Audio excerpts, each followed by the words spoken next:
Explanation की start वहीं से होती है जहाँ पर लिंकी ने मोआन का लेटर पढ़ लिया था और गुस्से से उससे पूछता है ये बोयू कौन है। इस पर मोआन जल्दी से आगे बढ़कर उसे लेटर पकड़ते हुए बोलता है ये मुझे दो, मगर लिंगी उसके हाथ को पकड़ लेता है और उसके बिल्कुल क्लोज जाकर बोलता है क्या तुम ये कहना चाहते हो कि तुम्हें किसी से भी प्यार नहीं हुआ और ये लेटर तुमने अच्छे से नहीं लिखा। जिस पर मोआन बोलता है ये बस एक लव लेटर है, इसका कोई भी मतलब नहीं। इस पर बोयू उसके और भी ज़्यादा क्लोज होते हुए बोलता है मगर तुमने कभी भी ऐसे वर्ड्स मेरे लिए नहीं बोले, मैं सिर्फ तुम्हारा एक टेम्परेरी बॉयफ्रेंड हूँ। तुमने मुझे इसलिए चूज किया है क्योंकि तुम इस टाइम उसके साथ नहीं हो। इस पर मोआन सैड होते हुए बोलता है चल लिंगी ऐसा मत बोलो, ये सब कुछ पास्ट है। जिस पर लिंगी बोलता है पास्ट, मुझे तो ये भी नहीं पता कि तब तुम कैसे पर्सन थे, तुम उसके साथ किस हद तक गए हो, मैं कुछ भी नहीं जानता और तुम हमेशा ही मुझसे ये सब कुछ हाइड करते हो। तो ये भी नहीं जानता कि मेरा राइवल कौन था। अब मैं तुमसे ये पूछना चाहता हूँ कि तुम हम दोनों में से किसको चूज करोगे। इसकी ये बात सुनकर मोहन काफी ज्यादा शॉक हो जाता है और उसे समझ नहीं लगती कि वो क्या बोले। वो कुछ बोलने का ट्राई तो करता है मगर ठीक से बोल नहीं पाता और जोर से अपनी मुट्ठी को बंद कर लेता है। जिसके ऐसे रिएक्शन को देखकर लिंगी सैड होते हुए बोलता है कि तुम हेजिटेट कर रहे हो, चाहे वो तुम्हारा असिस्टेंट हो या ये पर्सन, दोनों ही मुझे ऐसा फील कराते हैं कि मैं तुम्हारे लिए कुछ भी नहीं हूँ। और अब मैं ये समझ चुका हूँ कि तुम्हें हमारे रिलेशनशिप की कोई भी परवाह नहीं। ये सब कुछ सुनकर मोआन को काफी ज्यादा बुरा लगता है।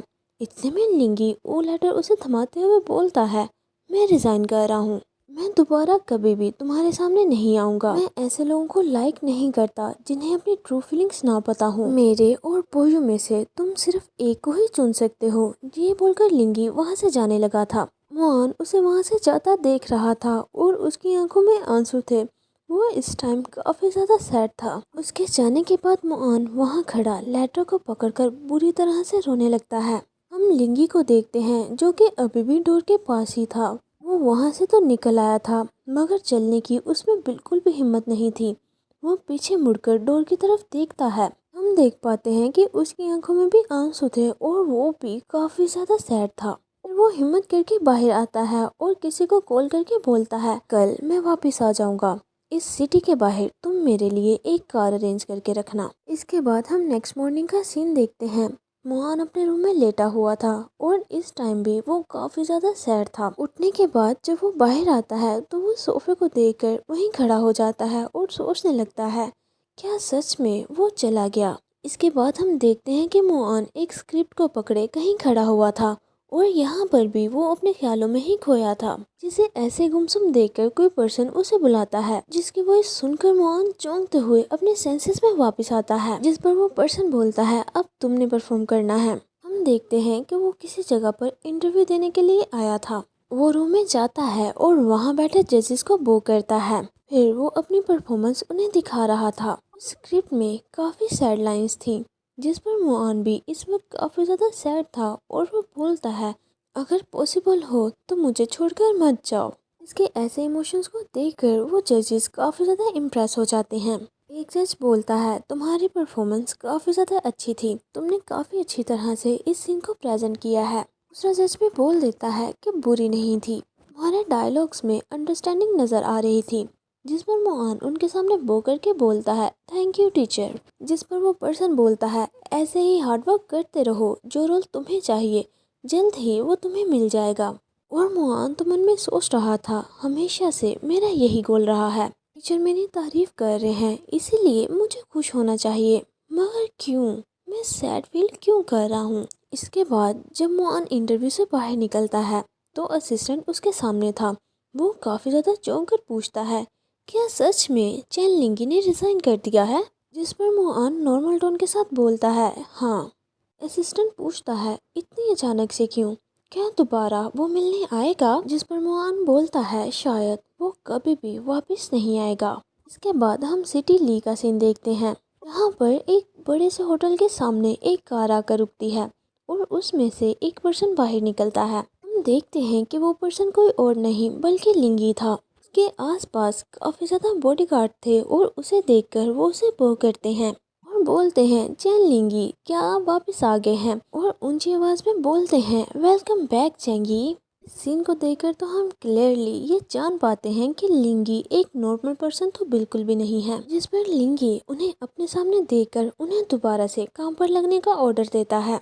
फिर हम मोहन का सीन देखते हैं, जो कि अपने मोबाइल को पकड़कर बैठा हुआ था और सोच रहा था, मुझे नहीं पता कि वो कहाँ चला गया है, क्या मुझे उसे कॉल करनी चाहिए? अगर मैं कन्वर्सेशन कैसे स्टार्ट करूँगा?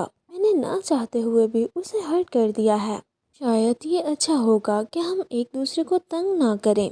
सब सोचते हुए वो लिंगी को कॉल करने का ट्राई करता है, मगर वो कॉल नहीं कर पाता और सोचता है कि अब मैं क्या करूं। उसे समझ नहीं लग रही होती कि उसे कॉल करनी चाहिए या नहीं। दूसरी तरफ लिंगी की सिचुएशन भी बिल्कुल सेम थी। वो भी अपने ऑफिस में बैठा मोबाइल को सामने पकड़े घूर रहा था। शायद वो वेट कर रहा था कि मोहन उसे कॉल करे, मगर मोहन उसे कॉल नहीं करता, जिस पर वो थोड़ा सैड हो गया था और इरिटेट होते हुए जोर से मोबाइल को टेबल पर फेंक देता है और सोचता है उसने एक सिंगल कॉल भी नहीं की। इसी तरह से ही 3 दिन गुजर जाते हैं। 3 दिन बाद का सीन देखते हैं, जहाँ पर मोहन अपने अपार्टमेंट में एंटर करता है और वो उसी सोफे के सामने खड़ा होकर सोचता है ये घर खाली लगने लगा है। इतने में उसकी नज़र लिंगी के सूटकेस पर पड़ती है और वो सोचता है क्या वो अपना सूटकेस भी यहीं भूल गया। वो आगे बढ़कर उस सूटकेस को ओपन करता है और उसे चेक करने लगा था। उसमें लिंगी के कपड़े थे। जब वो कपड़ों को चेक कर रहा था तो उसके हाथ में लिंगी का अंडरवेयर आ जाता है, जिसे देखकर वो काफ़ी ज़्यादा ब्लश करने लगा था और जल्दी से उसे दोबारा बैग में रख देता है। और फिर बैग को बंद करने के बाद साई करते हुए सोचता है, सीरियसली अगर तुम यहाँ से जाने वाले थे तो तुम्हें अपनी सारी चीज़ें अपने साथ लेकर जानी चाहिए थी। यहाँ पर उसकी काफ़ी ज़्यादा चीज़ें हैं, क्या मुझे इन्हें फेंक देना चाहिए या अपने पास रखना चाहिए? ये क्वेश्चन काफ़ी ज़्यादा मुश्किल है।